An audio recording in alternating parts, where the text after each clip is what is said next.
কেন তার বাসাতে কোনো নির্যাতিত না হয় কোনো পুরুষের ধারায় না বুয়া বলা যাবে না। চুল ধরে ডেকে দেয়, কাপড় চুপড় ধুতে গেলে কাপড় চুপড় বালতির মধ্যে গুতা মারে, তারপর মাথা নোয়া দেয়, খুরচুন দিয়ে সেক দিয়ে পুরা দেয়। আমার নাম আছে, আমি পপি আক্তার, ঠিক আমাকে পপি বলে ডাকতে হবে।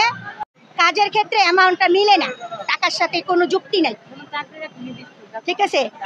আমাদের কোনো চুক্তিপত্রই মানে এখন আমরা পাচ্ছি, কেন পাচ্ছি না বুয়া বলা যাবে না। আমার একটা নাম আছে, যে আমার নাম আছে, আমি পপি আক্তার, ঠিক আমাকে পপি বলে ডাকতে হবে।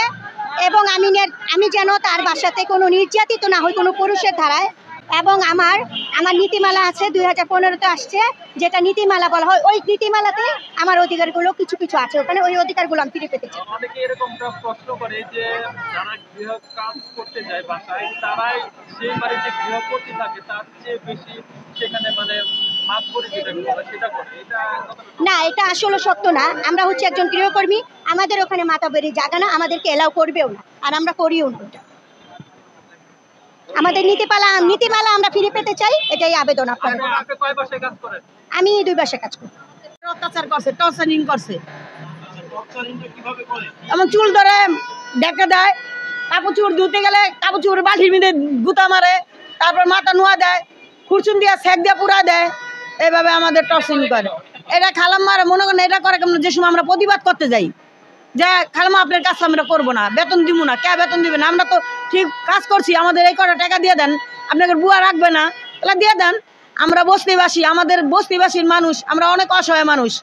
আমরা তো মনে করেন এক বাসায় কাজ করি, ঠিক মতন আমরা পাচ্ছি না, বেতন পাচ্ছি না। বাড়তি যে কাজটা করায় হ্যাঁ, সেটা কি টাকা দেয় না বাড়তি? বাড়তি কেমনে? ওই যে মনে করেন আমাদের নেয় একভাবে, দেয় আরেকভাবে।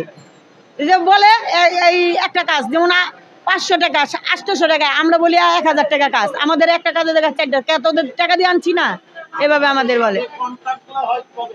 আমাদের কন্ট্যাক্ট ভাবে মনে করেন আমাদের বলে আমার কাজগুলা করবা ঘরের, তখন আমরা কই খালাম্মা আপনার কি কয় কাজ আছে?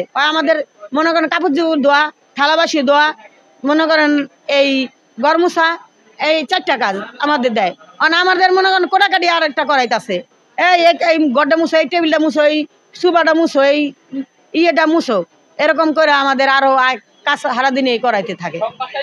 সব বাসায় না, মানে কোন কিছু বাসায়, সব বাসায় এরকম করে।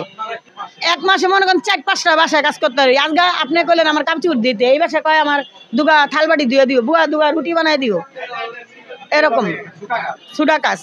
এরকম হ্যাঁ, দেয় না, বেতন দেয় না, কাটটা রাখে। আবার আজকে গেলাম না, বাচ্চার অসুখ, আজকে বাচ্চার অসুখ অনেক, মনে করেন নিউমোনিয়া হয়ে গেছে, ঢাকা মেডিকেল নিতে হইব ইমার্জেন্সি।